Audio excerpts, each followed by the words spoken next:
So the objective for the academic vocabulary in this class is for you to get a 4 on the assignments, which means, provided the rubric, that you can apply these words in the correct context. So in order to do that, as it says, you need to use the word, you need to use the main or key words paraphrased from the definition I supplied. I just added this word paraphrased because it's a great word.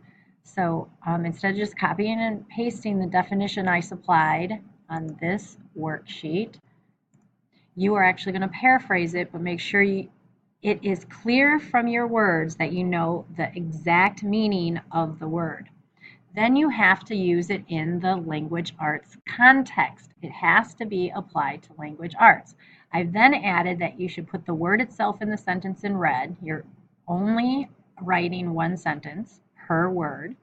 And you are then putting in blue font the definition, and you're using a variety of sentence structures, and that gives you a 4. So for example, analyze. The teacher told us to analyze. And I put the definition here. To examine the details to develop inferences, our book. So it's in language arts context. The word itself is in red, and the blue is in, the definition is in blue.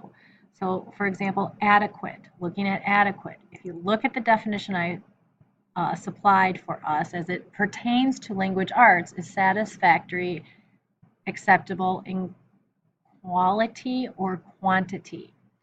So it is an adjective that describes a noun.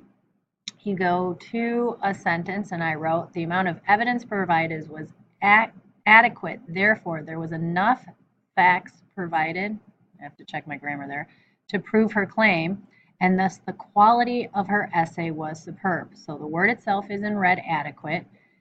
Part of the definition I paraphrased, the enough facts. It helps prove, and it has something to do with the quality. So it's about being enough and having a high quality.